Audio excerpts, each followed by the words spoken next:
গ্রামের মানুষ বলে কালদহ গ্রামের ওই পুরনো পুকুর পাড়ে রাত 12টার পর বাতাসও থমকে দাঁড়ায়।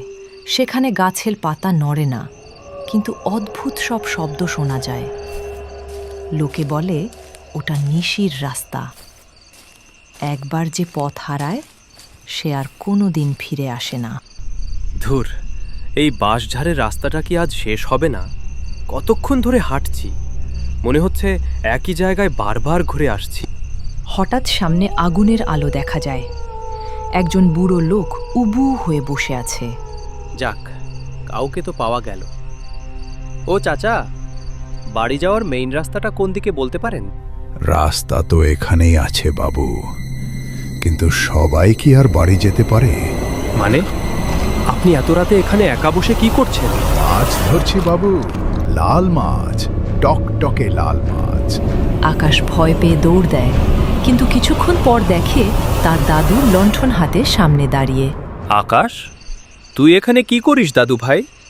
জানিস না এই বাঁশঝাড়ে নিশির ডাক শোনা যায়? দাদু, আমি খুব ভয় পেয়েছিলাম, তুমি ঠিক সময়ে এসেছো।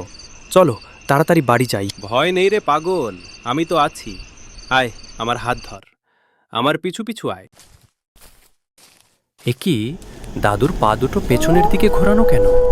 আর দাদুর হাতে লণ্ঠন, অথচ মাটিতে কোনো ছায়া পড়ছে না কেন? দাদু, তোমার পা এমন কেন? তুমি আমার দাদু নও। বুঝে ফেলেছিস, কিন্তু দেরি হয়ে গেছে রে আকাশ। দাদুর মুখটা হঠাৎ লম্বা হয়ে যায়, চোখগুলো আগুনের মতো জ্বলে ওঠে। এই পুকুরে কতদিন কেউ ডুবে মরে না, আজ তুই মরবি। তোর সুন্দর ছায়াটা আমার খুব পছন্দ হয়েছে। না, বাঁচাও, আমি আকাশ, আমি আকাশ। নিজের নাম ধরে ডাকতে থাকে। এক ঝটকায় সব অন্ধকার হয়ে যায় এবং ভূতের অট্টহাসি শোনা যায়।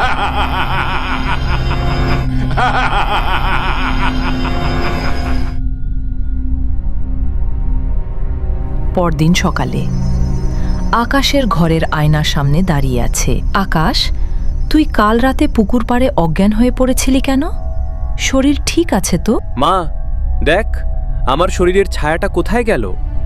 মাটিতে আমার ছায়া পড়ছে না কেন মা?